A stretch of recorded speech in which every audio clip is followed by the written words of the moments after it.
Hi. It's your girl, the lady Miss Virginia Jenkins, and it is time for queer astrology. It's also time to celebrate Pride Month. It's June 2024. Shout out to my LGBTQIAA plus fam. Particular shout outs to my queering and transing fam. Thank you for the way that you are modeling and actioning that another world is in fact possible. So shout out to my queering and transing spectrum folks in particular this Pride Month and my black queering and transing folks. You know, you got Juneteenth in the middle of the Pride Month. We about to cut up.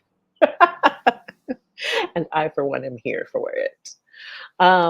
It's also time to look ahead. We're at the beginning of the month, and that's an amazing opportunity to look at the transits in the sky that may unfold and touch our individual lives, depending on what your natal chart looks like. The TLDW version is that there's a lot happening in Gemini right now, and I wonder what that will mean in terms of conversations that we might have with others, connecting to others through our words, maybe our written words. Maybe it'll have something to do with mental clarity. We shall see.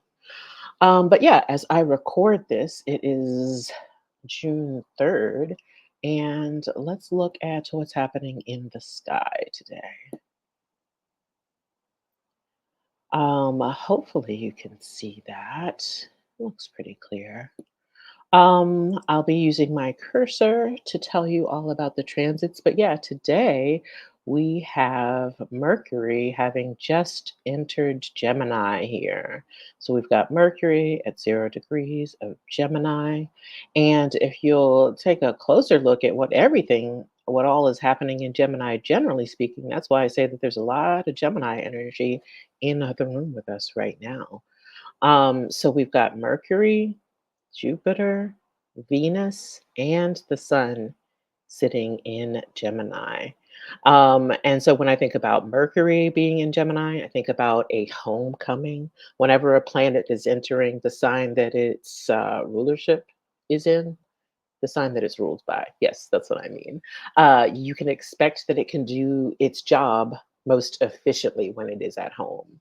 So when I think about Mercury and Gemini, I think about being able to collect all the data, have all of the experiential learning, follow our curiosities, being able to think more clearly, speak more clearly, write more clearly. And for my Gemini rising folks, if this is happening in your first house, the mental clarity to present yourselves to the world. So happy Gemini season in that way, friends. And so, yeah, we've got Mercury having just entered Gemini, and then we have all these other planets. So Mercury is conjunct Jupiter, so it might even be expanding some of the intellectual pursuits that we have. So maybe you have existing hobbies or existing relationships and conversations. Maybe those will become deeper, or maybe you will broaden your horizons.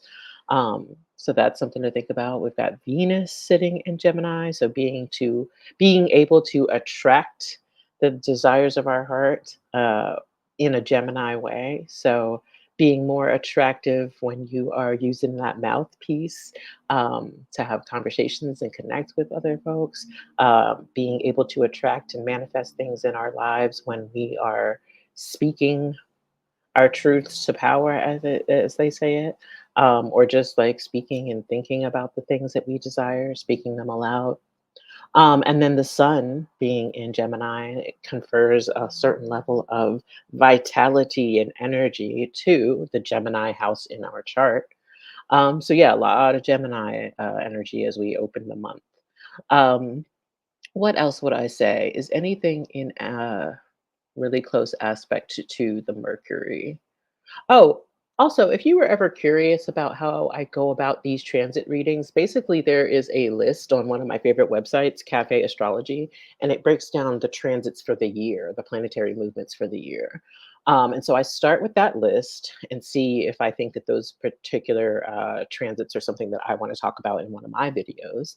And then as I'm using this website, AstroSeek, to see all of those transits in a chart form, I'm also looking around to see if anything is making interesting aspects to those transits. So this is me live looking for anything that's around 0 to 2, or maybe even 28 to 2 degrees, 28 degrees of Taurus to 2 degrees of Gemini, just to see how it might be interacting with this Mercury placement.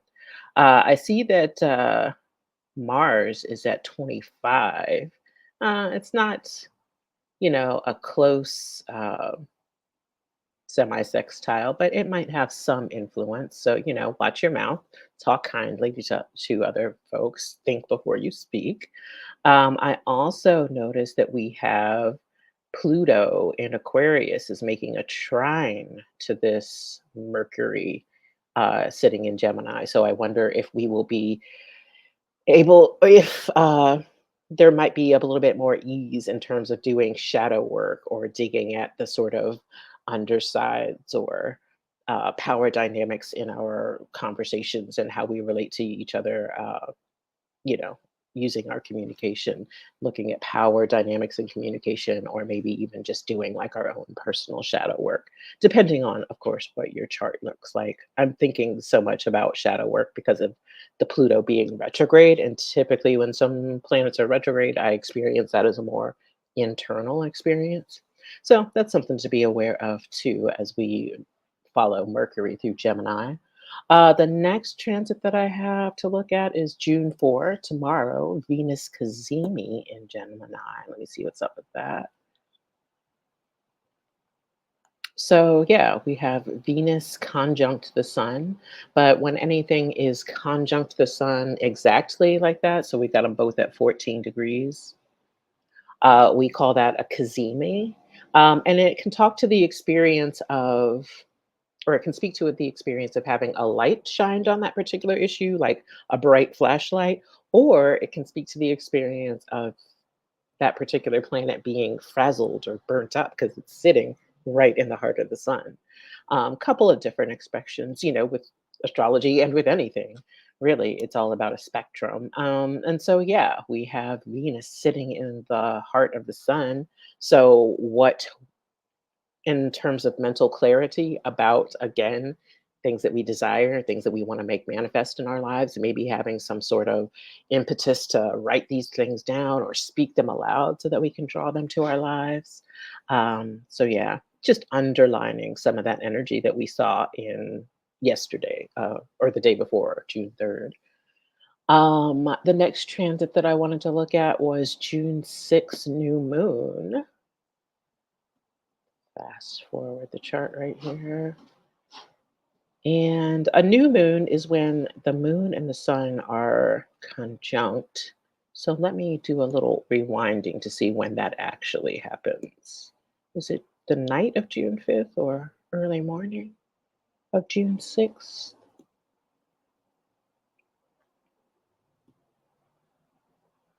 Hour by hour. Ah, there we got it. June 6th, 6:26 Pacific Standard Time. So that'd be 9:30 in the morning Eastern Time. And yeah, here it is, the sun conjunct the moon. That is what a new moon is. The opposite of that is when the moon is opposite of the sun, and that's what a full moon is. When we look at this new moon, generally speaking, I'm thinking about new beginnings in the Gemini house of your chart. So, yes, to new beginnings in terms of how you speak to other people, how you use your words to connect to others, maybe some new beginnings if you have a writing or research or data collecting uh, part in excuse me, job or aspect to your career. But yeah, this is the beginning of a new cycle that will play out over the next 6 months and will culminate in December, November, Sagittarius season, when we get the full moon in Gemini. And so, yeah, full moon in Gemini. Where is that new cycle beginning for you? What house do you have Gemini? For me, as a Sagittarius rising, that's Gemini in the seventh house. And so I'm wondering about how I connect to other people on a one-on-one basis using my communication strategies, and if there's anything that I want to shift there. Yes, there are some things, but they're very personal things. Shh, don't talk about it. Any other aspects being made to this full moon, or excuse me, new moon? So anything in the, I'll say 14 to 18 degrees. Oh, we've definitely got Saturn as part of the new moon. So in terms of mm, containers that you can build or tasks that you can take on and be responsible to that might uh, somehow influence this new cycle. That might be part of it. Oh, and the nodes are, I don't know. That seems like a weak aspect to me. I'm not going to count that. But yeah, it has a Saturnian aspect to it as well. So time to get down to work is what I would say if we're thinking about this new moon starting a cycle, and that cycle will end in September, or excuse me, in December during Sagittarius season. What might we envision building over the next 6 months, and how will you know that you are on task? Basically, is what Saturn is giving in this context. So that's that new moon in Gemini on the 6th. The next one that I wanted to look at was, oh, another Cazimi on the 14th. Let's look at that.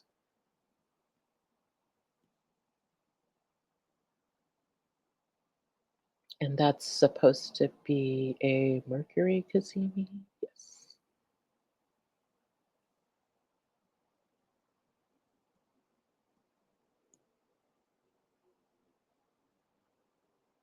Here we go. Mercury conjunct the sun, again, giving us maybe a boost of mental clarity, shining light on a particular issue that might have been sort of, obfuscated or a little blurry in our thinking.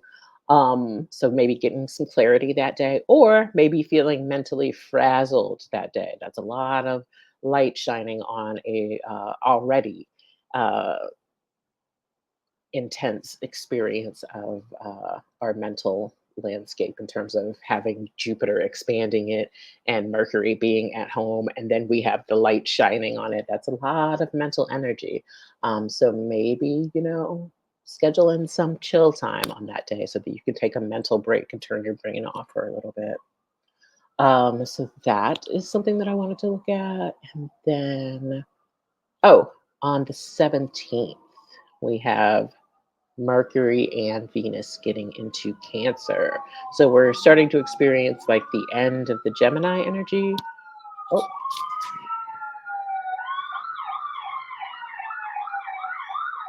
it's the cops.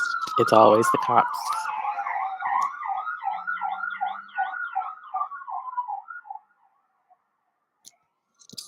Shout out to my people living in heavily policed neighborhoods.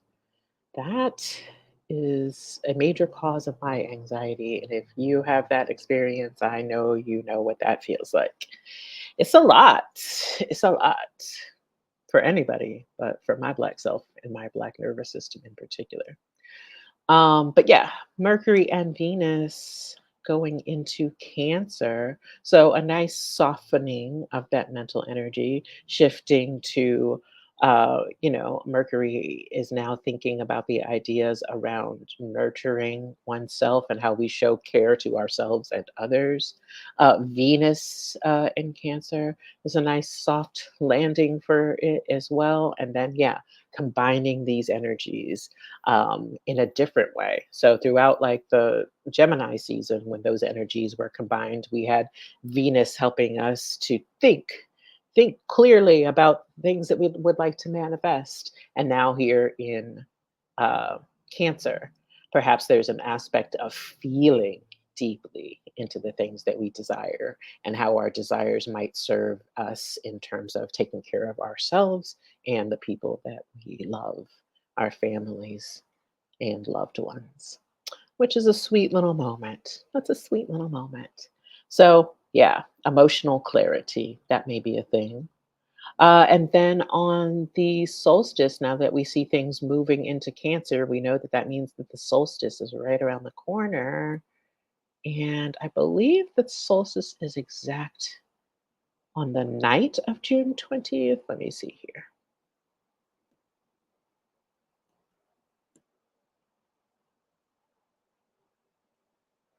Keep on going. Maybe only 1 hour. There we go. So sometime around 2:30 in the afternoon Pacific time on June 20th. That would be 5:30 Eastern. We have the sun moving into Cancer, which is also uh, what we know as the summer solstice in the northern hemisphere. And so this is our longest day of the year. And if you are thinking about how to work with this particular transit, I'll just offer a general guideline. If this is the longest day of the year, what does that mean in terms of your energy, your vitality, having some clarity on issues in your life? And then, if this is the longest day of the year and we see it all unfolding in Cancer, which is a cardinal water sign, how can you step up in terms of your own being a leader in terms of your own emotional intelligence, and how can you step up your self-care game in terms of being the sort of person that you want to grow into and the self-care that it takes to get there.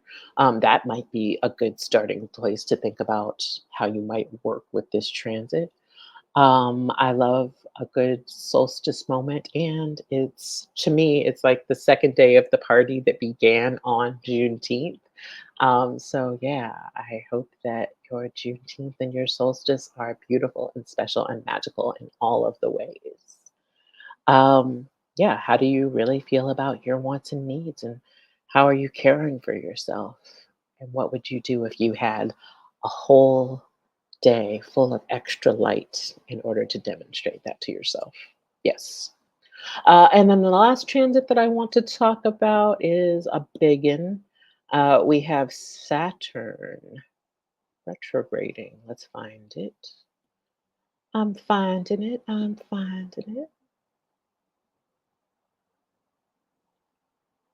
Saturn, where are you? Are you retrograde yet? Not quite yet.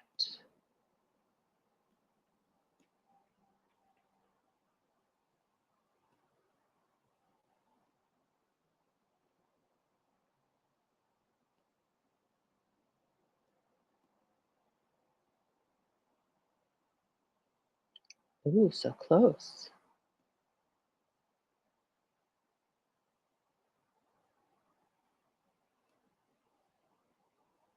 So yeah, sometime between 11:30 at night on January 29th and midnight 30 of January 30th, we have Saturn stationing retrograde in Pisces. Is that what I said before? That's what I meant to say. Saturn retrograde in Pisces. And so Saturn went into Pisces, I think it was March of 2023, March of last year. And so wherever Saturn is at is the task for that time period. We are tasked with or asked to be responsible for something around our emotions or emotional regulation, something maybe around our boundaries with others, something maybe even about our artistic or creative practices. Those are all sort of the things that I think of when I think about a Piscean task. Also, maybe even something about spirituality and understanding the connections that there are between us, the plants and animals, and the world at large, that we are all one part of one being and that each one has a particular role to play. So yeah, those are some things that I think of when I think about Saturn being in Pisces. And then once again, when I see retrograde planets, I see an opportunity for us to take those tasks, those responsibilities, and internalize them, be more introspective about them. So, yeah, how are you showing up for your creativity? How has that been going since March of 2023? Are you on task? Have you been showing up for your spirituality? What tasks have you identified, and are you on task? And you get the next 6 months until I believe it stations direct November 15th. So yeah, you get the next 5 months or so to think about how that's been unfolding. What is your relationship to others been like in terms of having boundaries or porous boundaries? And how are you working on that? Are you on task? What can you do better? So yeah, those are some things that may be unfolding over the next 6 months or so with Saturn retrograde in Pisces. And that is how we close out the month. There are, of course, lots of other transits in the sky um, happening at all times. These are just the major transits that I just wanted to touch on for a moment. Let me know if you have any questions about how these might affect your chart. Let me know a little bit about your chart, or just give me your birthday, place, time if you want me to look up your chart. Um, I definitely welcome questions like that because I enjoy talking about astrology and I have good energetic boundaries. So I know when to tell you that, oh, I can't handle this here, perhaps get a reading. So yeah, that's that. If you enjoyed this video, please consider becoming a member of my channel. Members on my channel are called the Cosmic QTs. How adorable is that? And there are really cool perks like custom emojis, loyalty badges. You get to see content before it's actually published on Wednesdays.